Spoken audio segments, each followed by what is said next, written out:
So last week we saw how that each of the hindrances has their own logic system. That within that logic system, the hindrance makes sense to that mind, that consciousness. So anger feels justified. It seems like a perfectly reasonable response to the mind that's got anger. It doesn't really see that it doesn't recognise that it's that there are other options. The mind of anger doesn't really see that that's just one of a whole range of possible ways of dealing with the situation. It only sees the options that are in the angry mind for dealing with the situation. It doesn't see that it's possible to put that mind down and find a better mind so that we don't respond with anger. So this is the way these minds are. They're kind of myopic. It's like they see within themselves what makes sense, but they don't have any wisdom. So they don't see that there's another option or another way of doing things. And they certainly don't see that this is unwholesome and it makes negative karma, because they're so eager to react, to yell back, or to put the other person down, or to stop them in their tracks. That's their mission. So that's also the problem, because each of the hindrances is very short-sighted. It doesn't understand that these actions that are coming from the unwholesome mind make negative karma and mean that in the future we'll experience the pain associated with that negative karma. None of the hindrances are aware of this, because the hindrances don't have any wisdom. They don't even have the first idea of wisdom. They're based on ignorance. So that's difficult, because if you're in them, it's very difficult to find a way out, or to even know that there is a way out. Right? So the Buddhist practice is firstly to be able to recognize what mental states we have, to be able to identify when they arise. Is this wholesome or unwholesome? Is this beneficial or not beneficial? Is this conducive to my well-being and the other's well-being?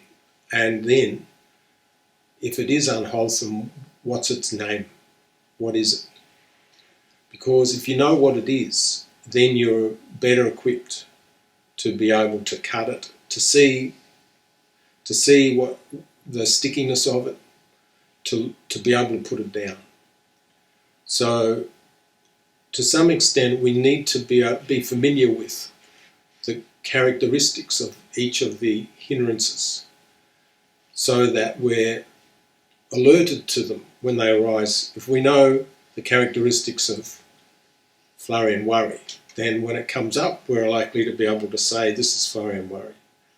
And then I know it's unwholesome, and I know that to not use it.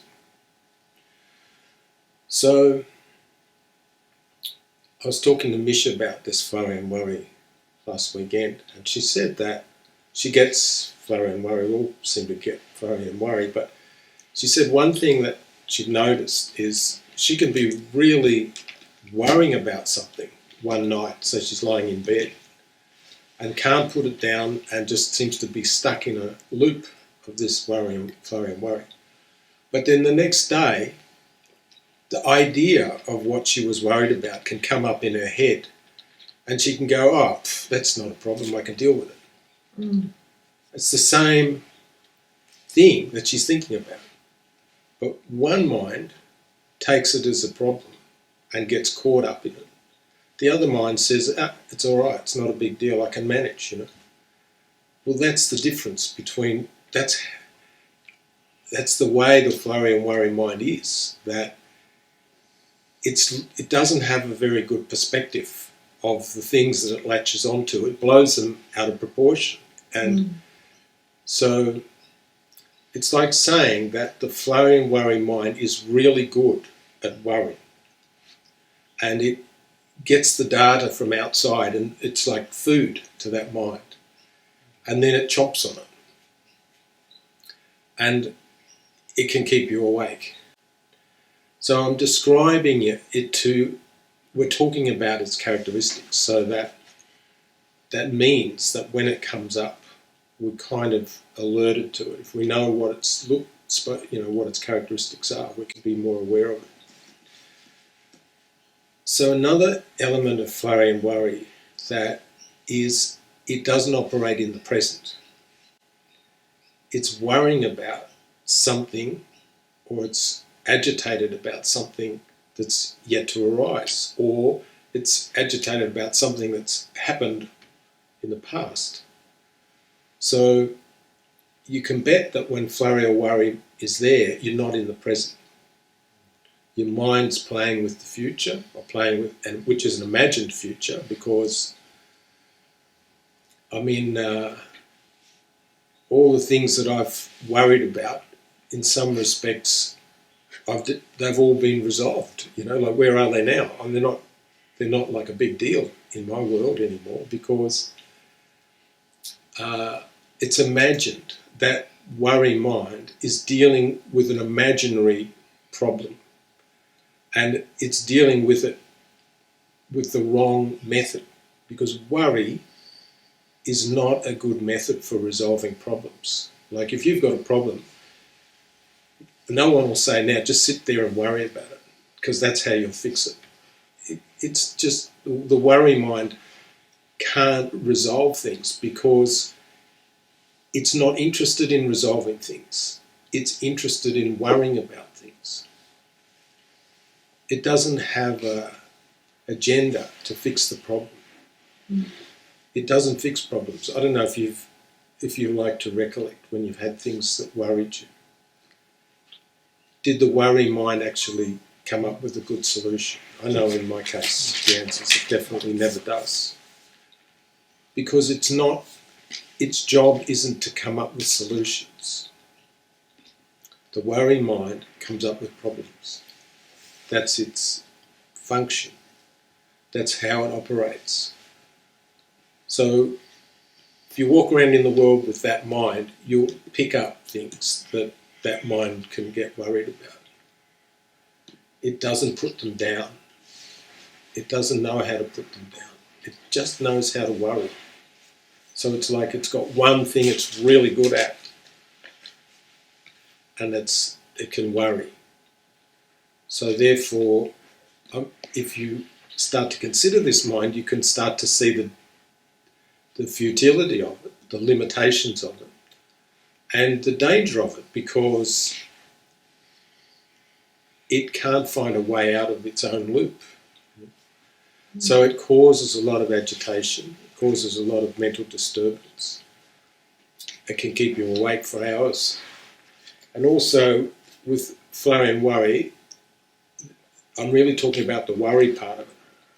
The flurry part of it is called like agitation, or it's almost like a fear. It's like anxiety about something that might be going to happen. Right? It's very similar in the sense that it's mainly relates to an imagined future that hasn't arisen, that might arise, and it's got sort of trepidation about this possible thing that might happen. So that can be the flurry. So I'll go around and see how you're going with it. Does this resonate with you? Is it something that you're familiar with?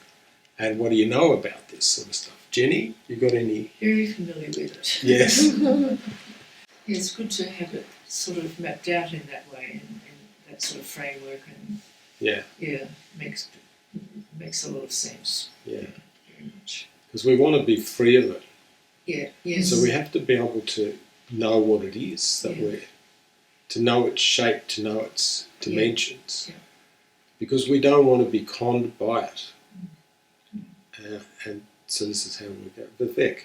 Yeah, definitely familiar with it. I mean, worry and overthinking, playing things in the loop about what could go wrong, and having fear about the things that could go wrong, or regretting something that happened bad in the past. So it just doesn't want to stay in the present. Yes. wants It to... can't stay in the present, because if it really was in the present, it couldn't. It would just stop worrying, because generally the present's not too bad. I mean, if you're lying in bed and you're trying to get to sleep, no one's beating you up. You're not hungry. Your life's not threatened. There's nothing particularly there. In the present, everything's pretty good, but the worry mind doesn't cognate that. It's more interested in some other imagined scenarios.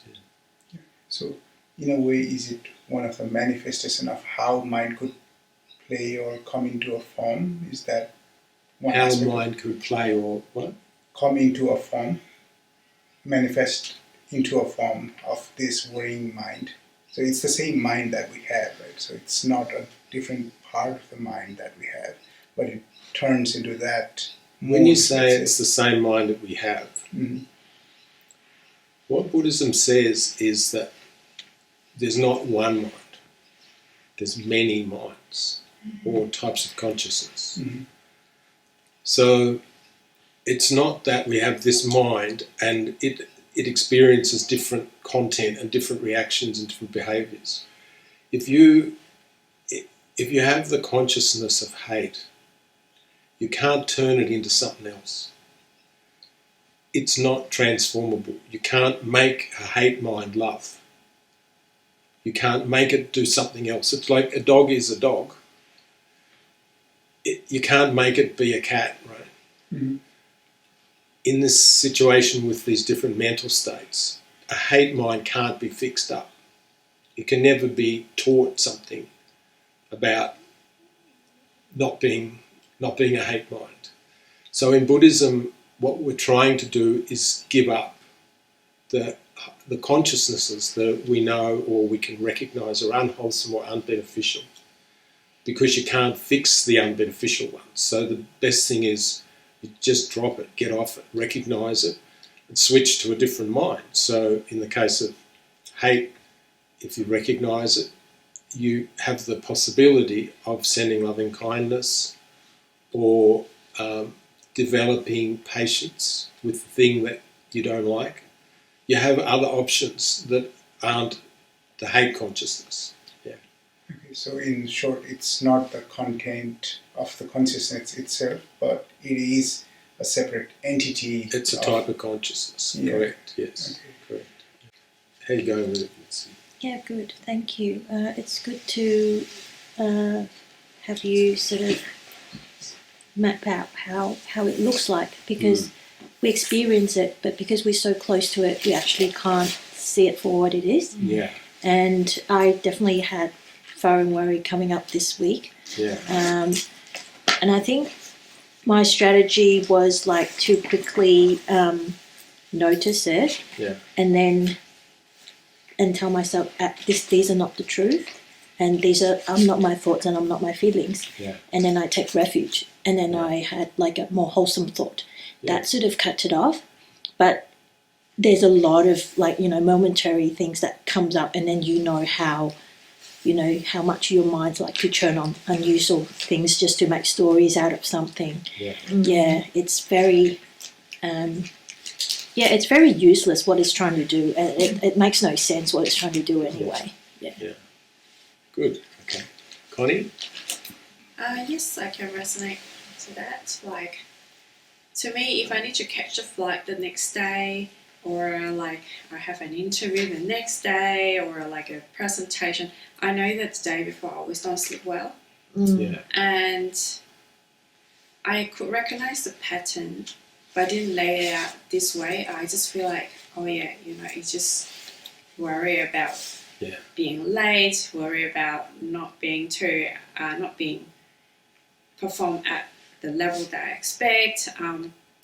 I feel like I accepted that this is the pattern, but once you said that, I think there is a way to change that. Yes. Yeah. Good. Simon, have you got any comments you want to make on particularly this one, Flurry and Worry? I mean, generally you can say that the 5 hindrances distort our view of things. So what flurry and worry does is it makes it look like there's not enough time. It makes it look like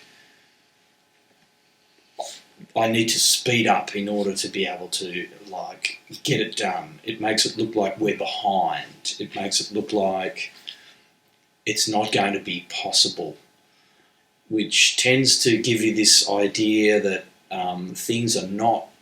So it comes back to things are not moving in the way that they should be, or things are not going the way that they should, and so it gives us this sense of wrongness, this sense of things are not right, and this is why we can't actually see the situation for what it truly is. So the hindrances distort our view on the way things actually are. So like all of the unwholesome minds have a problem with reality. That they're not able to deal with reality with clarity, and they're not particularly sane in the way they deal with reality. So, say if we had the expectation that reality always did what we wanted, that people always treated us well, that things don't go wrong, that we can't lose things. You would say that that's unrealistic, but actually that's how the hindrances feel. That's how they think. So when somebody says something that's not particularly nice, there's this something in our mind says they shouldn't do that. They can't talk to me like that. Who do they think they are? You know, it's like the mind doesn't believe or it doesn't accept that people can say unpleasant things. And if something breaks or something gets lost, the mind sort of, oh, bloody hell, you know, it's like the world, that doesn't happen in the world. Somehow this weird things just happen that normally would never happen. I lost something, you know. Our mind has this sort of unreal view that it should always be gain, everything should be coming my way, and there should always be good things happening. I shouldn't have the bad things, and people should be nice to me, and it should always be working out, right? So all of these minds, flurry and worry, is worried about. It's like thinking, you know, it's like it doesn't deal with the normal conditions of living very well. It worries and worries about something that's coming. And yet this is just our normal life. You know? Our normal life is such a mixed bag of so many ups and downs, roundabouts, good things, not so good things, things working out, things not working out. We need an operating system that deals with life as it really is, not something that gets freaked out every time something doesn't work out right. We need to be able to deal with reality in a clear way, not in a way that we're kind of get beat up by our worry or our anxiety or our annoyance. We're the ones that are getting beat up by those things, by the way. So this is the basic thing of Buddhism, that the unwholesome minds do not deal well with reality, and they don't understand reality because they have expectations that reality shouldn't do all of this stuff that it just does. Right? So we need minds that understand the conditions that the Buddha talked about, which is the world is unreliable. Everything is unreliable. Feelings are unreliable. Certainly the outside world is unreliable because we can't control it. But our inside world is unreliable because feelings come and go. We can't say, oh, just give me all the nice feelings and all the negative ones stop. We don't control that. We don't control a lot of our internal world. So how the Buddha is explained to manage this is to go for wholesome minds, because wholesome minds can deal with reality well. So wholesome minds include things like flexibility of mind, pliability of mind, lightness of mind. So if you've got pliability and flexibility, you can roll with the punches. You know, something goes doesn't work out, you just say, okay, I've got to figure out another way of operating here. I've got to find something where I can manage this, right? So you sit down and you work it out, and you come up with something and you do it. The worry is redundant in that. Wholesome minds actually are very good at dealing with the way the world is. Warts and all, that's all it ever is. It's always a mixture of good and bad, up and down. So you can see flurry and worry is particularly bad at that because it gets really caught up on things and just gets stuck on them and just goes around and around and around, beating itself up because it's not able to resolve even little things. Like it's just like a loop of, not resolving, over and over and over and over. That's worry. So we understand flurry and worry is not our friend. Right? But still, when it comes up, we get caught by it. We don't see the enemy that it actually is. We see somehow. So the first thing is our default.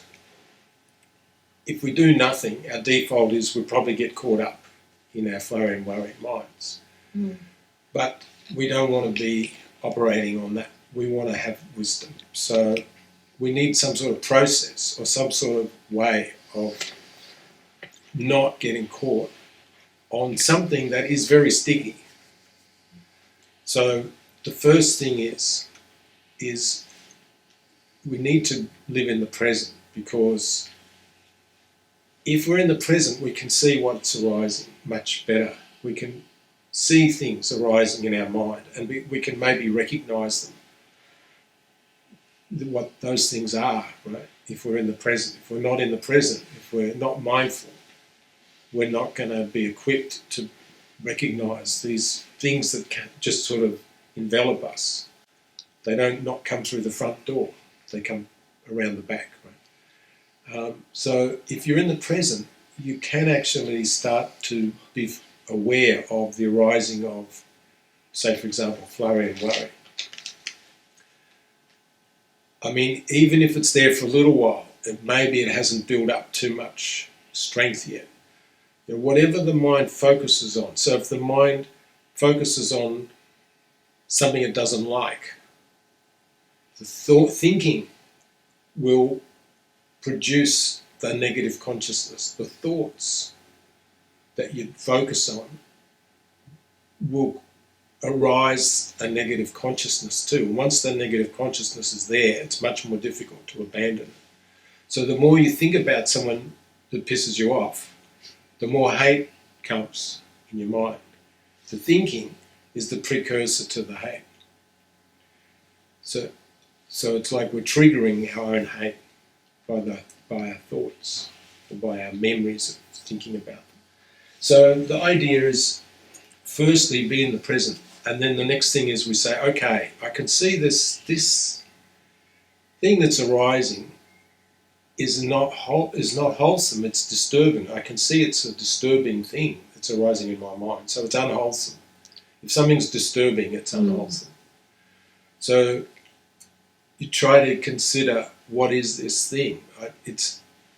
What is this thing that's unwholesome? If it's unwholesome and I play with it, I'm going to get caught, and I'm going to be, I might be an hour entangled in this unwholesome mental state. For hate, an hour would be sometimes short. You can go for a day being pissed off about something, right? So the thing is, the first thing is to recognise there's an unwholesome that's arisen, and that I don't want to get caught by this unwholesome, because this unwholesome will cause my mind to experience disturbance, and it'll block any wisdom or clarity. It'll make my mind more dull and confused. It's a hindrance to me being bright. It's a hindrance to all the things I want to be. If I want to be happy, this unwholesome mind is a hindrance to that.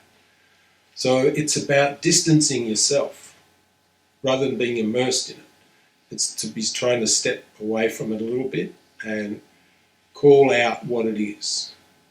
And then, so there are various antidotes that you can use, but basically they amount to, we're trying to shift off this unwholesome consciousness. We're trying to get onto another one that's okay.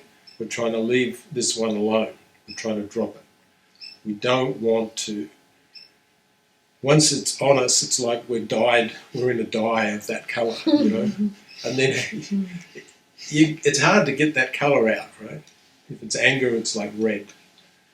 And then you've got all this red to wash off. It takes ages, right? So it's better if you we're going to try to shift to another type of consciousness. So what you'll find is that everyone will find out for themselves what works for them. You know, there are basic antidotes that we can talk about, but my experience is that certain things work best for me. You know, what will work for me. So, for example, one thing I've found is if I chant, there's a few things I can chant that direct my mind away from that consciousness. So if I chant the qualities of the Buddha, in Pali we say iti pisso, I just chant that, iti pisso, even if I'm in bed, you know. Some nights I've woken up with flurry and worry. I went to sleep, I didn't have it. I woke up in the middle of the night and there's something that had come up in my mind, and I get up, go to the toilet, and the next thing I'm sitting there and I've got this flurry and worry about something that happened or something that's going to happen tomorrow. Right? And so I've got to have something to put in its place. So I could chant iti pisso and just keep chanting. I could chant the Metta Sutta. That works. That's very helpful. So you just chant that through in Pali, if you know Pali. Other things I've chanted are the names of the 35 Buddhas that we do prostrations to. That's really cleansing and calming. Any of these things are really wholesome, cleansing things that you can bring into your mind. The difficulty is that flurry and worry is very noisy, and you can't, it's not easy to go from something's noisy to silence, right? You're trying to get off flurry and worry, it's so noisy.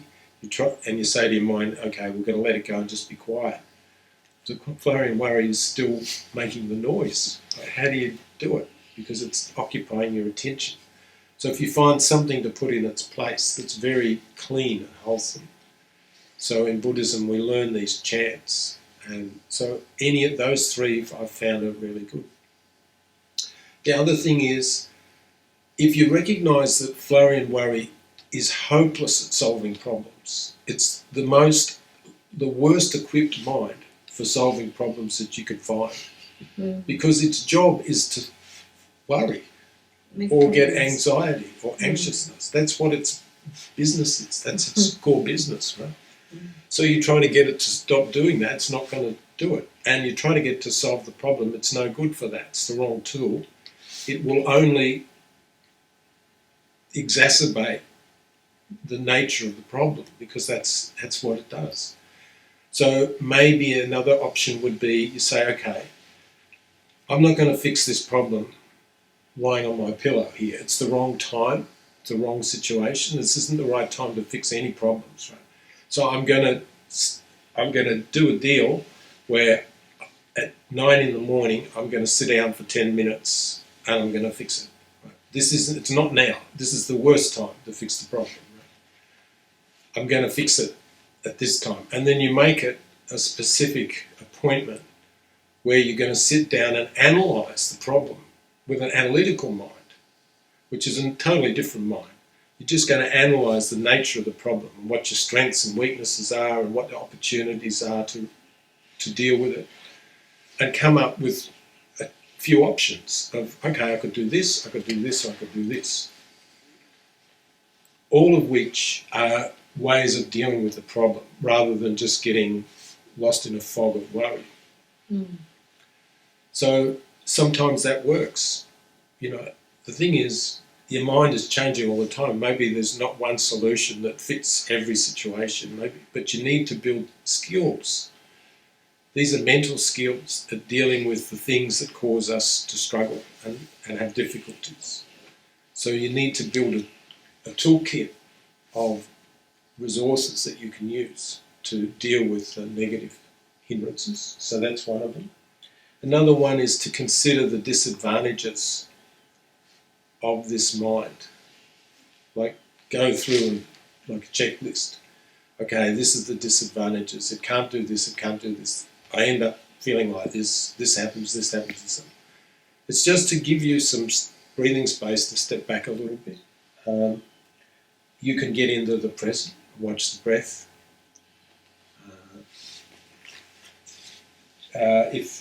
If you're not in bed, if it's something that's happened, you can change the activity you're doing. It's like you just change. You change what you're thinking about. You change what you're doing. You change your posture. Maybe you're sitting in a chair, flurry and worry. Get up and go and put the rubbish out. Go and clean your teeth. Go and have a shave. Right? Interrupt the conditions that are happening when you're in the flurry worry. Change your conditions. And there's probably, you know, I'm sure there's many other. In fact, probably Simon, you got any that you can talk about? Slow down. Right. Okay. But I find that slowing down really disrupts that mind, because when I'm experiencing anxiety or flurry and worry, it's all about time. It's all about I haven't got enough time. I've got to speed up. I've got to go really quickly. So one form of disruption is to slow down. You can slow the breathing down. You can slow your movements down. I find that very effective. Yeah. Plus, also, you mentioned metta. I do that too. But also, I have it. It's like a reassurance, like it's going to be okay. Yeah, that's very good. Things are going to be okay. Yeah, tell yourself. Talk yourself through it. Don't leave yourself floundering. Send a life raft to yourself. Yeah. Because that flurry and worry mind doesn't know that. No, it has no idea. It's 100% on board with this is something I need to be worried about. So it doesn't know that you don't need to worry about this. That's a real good one. So things are going to be okay. You're doing the best that you can. You're doing the best that you can at the moment. So there's a thing where this is something from what Simon said. There's a thing in Buddhism that said, in some respects, our mind's like a baby. In that it's like lost. It's lost in all the unskillful mental states that arise. So it doesn't really know how to navigate some things, just like a baby doesn't. Right? So you have to be the adult, and you have to bring an adult's understanding to that problem. So this is the thing of talking to your mind and saying, the flurry and worry doesn't think it's okay. Absolutely, it's convinced it's not okay. Right? So you've got to say it's okay. It's a little baby mind. That one's a baby. You say, okay, I know you're upset. I know at the moment it seems like this is a big deal, but believe me, it's going to be all right. It's not it's okay. Yeah, there is a problem, but it's not as big as you think it is. A week from now, you won't even remember what the hell it is. So it's like you educate. You can't actually educate it, but it's like you talk to that mind, and this is part of getting yourself to let go of that mind, to be able to move to a different position, a different consciousness. Yes. Can I ask, so you earlier explained, so there's these thoughts that come up and it latches onto it, and then what is it that is latching on? Like, is it a consciousness trying to latch on? It's grabbing. What is grabbing though? Well, the mind is grabbing. See, the mind, the cause of the problem is grabbing. When you say the mind's grabbing, is it the consciousness arising at that moment is grabbing? Yeah. So things come, we grab them. We're always grabbing. Yeah. whatever is arising. So if it happens that flurry and worry is arising, we're going to be grabbing it. Mm. That's our ignorance. Mm. So yeah. Can you explain a little bit then? Because for us to note and not grab, you got to be mindful watching it, right? Like when it arises. So Yeah, if you can. I think what I experience is like I keep watching it, Yeah. and there's bound to be a moment that you get caught by it. Yeah. So how do you kind of have a distance but then still mindful of it so you're not too close to it? Well, the thing is, if you're passively observing, see, it depends on. It's maybe there are times where you just see it and you just know this is what it is, and you just leave it, and hopefully, you know, it's a passing parade. Hopefully, your mind doesn't latch onto it, and it'll just subside, or it'll, other things will happen, and you'll get past it. But often it's not like that. So it may not be sufficient to just passively observe. So you might be in the present, you might be seeing it, but maybe that's not enough. So that's why I think the Buddha says you change what you're thinking about. You've got to take some sort of remedial action. So these are some of the things that we were just talking about, these methods of do some chanting, get up, walk around. You're not going to have a shave, but put the rubbish out. Direct your attention to something else, basically. Because if you just sit there passively and it doesn't go, you've got nothing else to look at. It's just there. Yeah, you can easily get sucked into it again, right? So you didn't get sucked into it the first time or the second time or the third time, but yeah, the fourth time it got you. Right? So you don't have to sit there passively. You can, I think the whole idea is to abandon the unwholesome that's arisen and to promote the wholesome. So promote the wholesome means you have to generate a wholesome. You have to, with volition, produce a wholesome mental state in place of or instead of the unwholesome. So the unwholesome's coming unprompted by itself, right? You didn't start it, it just arises. But you can prompt with volition a wholesome. So you use your volition to put something else there. But it's not a battle. Like there's a bit of subtlety around this, because if you've got anger and you're trying to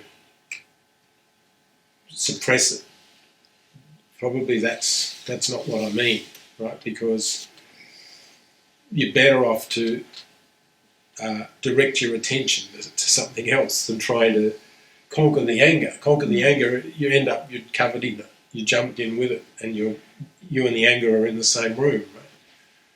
You're trying to shift your mind away from it to something else. Abandon it. Find a different object for your mind to look at. But that hooking, it's like it hooks. Right, yeah. It is, I find it is so hard Yeah. to, like the power of it is enormous. Like Yes, correct. you have to keep thinking about this, you have to keep ruminating, and that's That's the not script. actually saying that, but that's what it's. No, that's it's happening. underneath is the script. It's not going to let go. And even though it's absolute senseless, Yeah, it's to not believe it is just so difficult Yeah. sometimes. yeah. And the mind says, if you're not going to worry, who's going to worry about it then? Yes. Who's going to worry? Yes, Yeah. yes. It's in your front. And in lots of ways, that's the mind's making it real too. Looks real.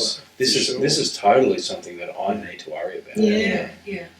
This is very important. Yeah. So we did things like. Now this is something you can try, right? It does work. So say someone, and you can do this with flurry and worry as an example. So we would say to somebody, okay, on average, how many times do you get caught on that flurry and worry mind each day? So an average. I mean, every day is different, but okay, let's say. So you say, oh, look, probably maybe 3 or 4 times mildly and maybe twice really a lot, okay? Or whatever it is, however many. So, okay, you say, all right, well, I want you to reduce it to half. So let's say it's 10 a day. I say to you, okay, well, you can only have your flurry and worry mind 5 times a day. That's it. That's the limit. Right? You've got to figure out how to do that. But that's your target. Okay, given that you can't just stop things in their tracks, we don't have that power. But you can moderate things. You can reduce their, you have some capacity to reduce and weaken these difficult mental states. So say, all right, well, reduce it to 5 times a day. So for the next week, that's it, 5 times a day. So that's 35 times you can have your flurry and worry mind this week, right? Which is better than 70. Do you see? Yeah. And then each day you just track it. You just being aware, God, that's 1. I've only got 4 left. Right? And you track it through the day. Yeah. Now, believe it or not, people who have done this find that it helps a lot. In fact, one guy, he started with 20 a day. Yeah, 20. And he got it down to 1. And it wasn't like he wasn't beating himself. He wasn't really struggling with that. It just, this process of keeping tabs on it and being aware that there's a limit, right? It's not open slather. That mind can't beat you up 20 times a day anymore. There's it's got a, so you give it this limit. And then, so he was using beads. Every time he got angry, he'd put a black bead on his altar. And then he got it down to 1 a day. And then he wasn't getting angry as much as just being resentful without it full blown. It wasn't a full blown thing anymore. It was like a lower level.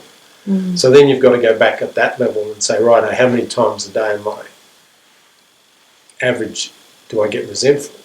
And you just work on it. And you bring in the antidotes to help you. Yeah, well, your task is firstly to not allow the thing to come, is to put a limit on it. Yeah. And then, obviously, when it does come, you've got to work on those using the methods that you can use. Right? Believe it or not, it works. I've found it works in people that I've... And then I heard it, there was a proverb or an old saying or story about this where some little kid was getting angry and his dad said to him, every time, I think this is from a Chinese... Get angry, put in a nail. Was it a nail, was it? Every time you get angry, you've got to put nail into the fence, right? So, okay, little kid, whenever he gets angry, he puts a nail in the fence and there's lots of nails. And then, what happened next? He said... He said, I don't know. He said to take out the nails. And then, so I think his dad said something to him like, if you don't want to be putting the nails in the fence so much, right? So next time, you don't let yourself be angry. And then you don't have to put the nail in the fence. And then eventually the kid got this idea that he didn't have to be angry all the time. He could maybe manage it in different ways. And then the number of nails was getting less and less and less. And eventually he wasn't nailing any nails. And then one day he said to his father... Dad. So what happens now? There's all these nails, and the dad said, well, that's how much damage you've been doing. Right? Yeah. All those nails represents the damage. So now, when you do something good, you pull off a nail. You remove one of those nails. So the little kid got the idea, okay, I'll do some good things. And he started removing the nails, and eventually they're all gone. And he totally shifted he'd retrained himself. He totally shifted his self from an unwholesome to a wholesome. And it wasn't that tough for him. So anyway, it's the basic same for these unwholesomes, to get off them. Okay? Any questions? We got any questions? We've basically covered the territory, I think, pretty well. So. This was very good, Frank. Thank you. Okay. Simon, you got any other? So it's challenging. What the process is challenging. You know, like Jenny, you were saying. You know, it's addictive. It's very, you get lost in it. It's very difficult to turn it around. So it's very challenging. So you can't. It's difficult to do. So you need something a bit extra to be able to do this process. Yeah. And that is called merit. Yeah. So merit is if you've got a lot of really good karma.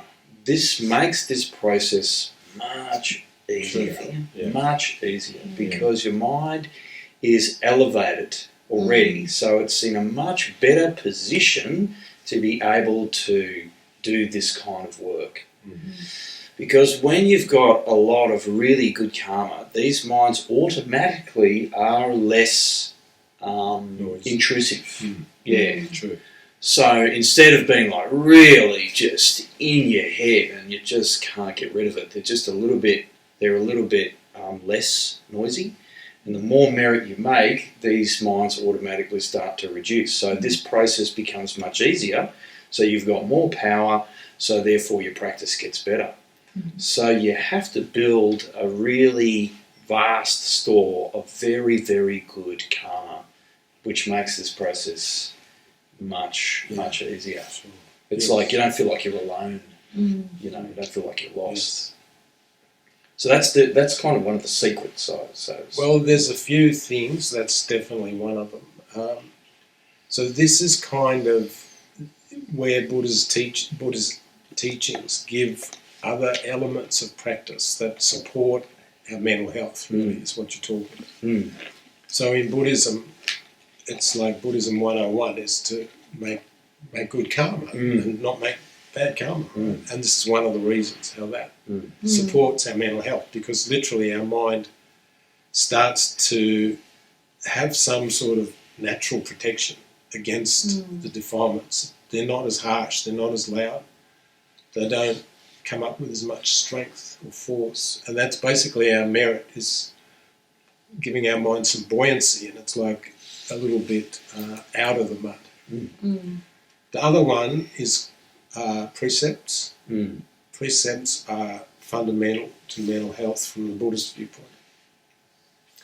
They are kind of like statements which come from very wholesome mental states. The precepts, which is no lying, no stealing, no killing, no sexual misconduct, and no intoxicants that cloud the mind. These are actually to be practiced in the several ways. One is obviously to not lie, to not steal, to not kill, but also the understanding that these are ideas that are associated with very wholesome mental states. Like the unwholesome minds do not have these precepts very much, you know, or I don't know how much, but I know that the unwholesome minds are the ones that break the precepts. So it's like the wholesome minds and the precepts are all together. They're part and parcel of each other. There's a thinking that comes from wholesomeness is to not harm others, which is to not kill, to not lie, to not steal. So the wholesome minds are harmless, and it turns out they're harmless to ourselves, essentially. So this is the difference between wholesome and unwholesome. Unwholesome means actually it's going to harm us. It's going to harm others too, but it'll definitely harm us. But the wholesome is not. Wholesome is it causes our well-being. So this is another one of these underlying fundamental things that Buddhism teaches. The other thing is that we're also trying to get to a view about these minds, a very particular view, which is, I would never do that. there's lots of things that you all know that you would have that you would never do.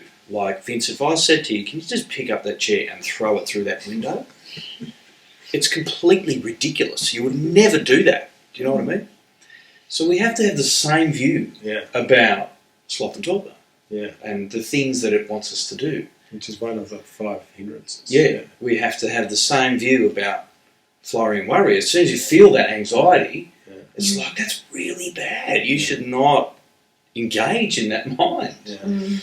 But the problem is that we have acceptance of it. It's like sort of okay on some levels. Yeah. Which is what you're talking about really seeing truthfully the disadvantages of those minds. Yeah. So we need to get to that position where I would never normally engage in that activity. It's like a process over time. We don't want to beat ourselves up. True. Giving ourselves a hard time because we got sloth and torpor, or so we can't sort of see it as something where we're going to get down on ourselves about it. But over time, as we train and as we develop the wholesome and we get the skills in this, it's true. You get to a position where you say, there's no way I'm going to do that. It's like the complete opposite of what I need to be doing. It's like eating, it's like my mind's eating something that's basically poison. So that's where your mind is really well protected from these unwholesome. That's when your mind's got a lot of power when it can see it like that. Yeah. So there is a point on this process that we're talking about where you have enormous,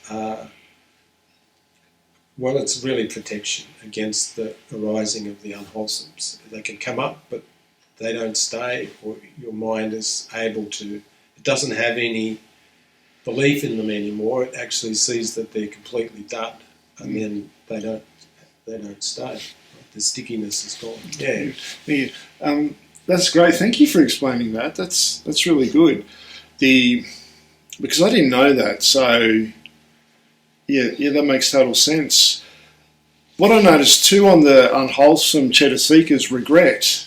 When I saw the mind of regret is unwholesome, which is very comforting because it can be very destructive when you get caught in that mindset. Totally futile. Yes. Yeah, so from the Buddhist point of view, or from the Buddhist philosophy, the mind of regret, it's unwholesome. We're not to go there.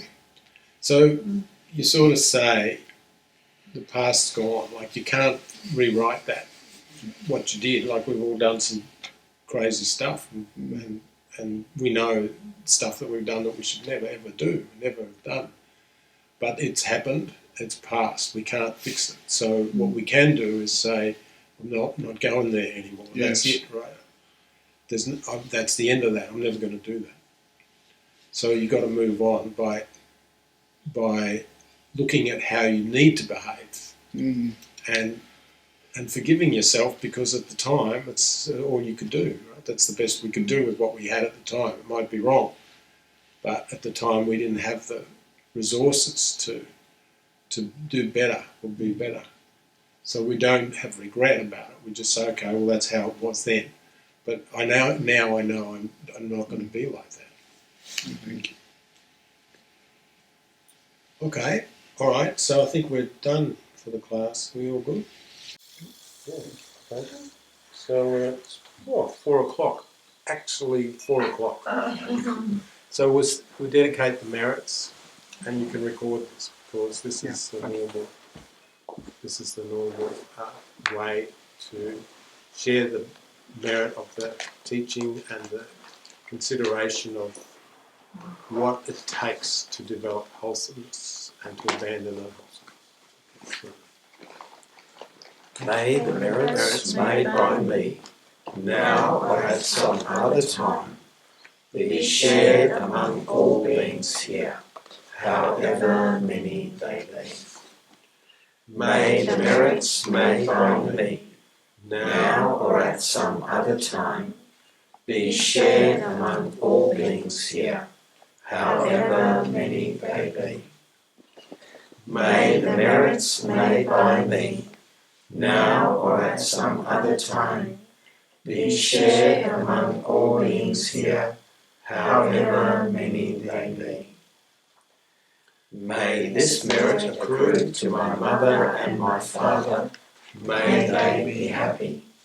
May this merit accrue to all my relatives. May they be happy.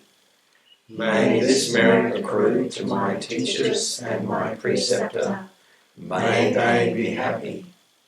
May this merit accrue to all gods. May they be happy. May this merit accrue to all hungry ghosts. May they be happy. May this merit accrue to all enemies. May they be happy. May this merit accrue to all beings. May they be happy. May this gift of merits help all beings know the path, realize the path, follow the path. May this gift of merits help all beings know the path, realize the path, follow the path. May this gift of merits help all beings know the path, realize the path, follow the path. May I be well and happy. May you be well and happy. May all beings be well and happy. May I be well and happy. May you be well and happy. May all beings be well and happy. May I be well and happy. May you be well and happy. May all beings be well and happy. Sadhu.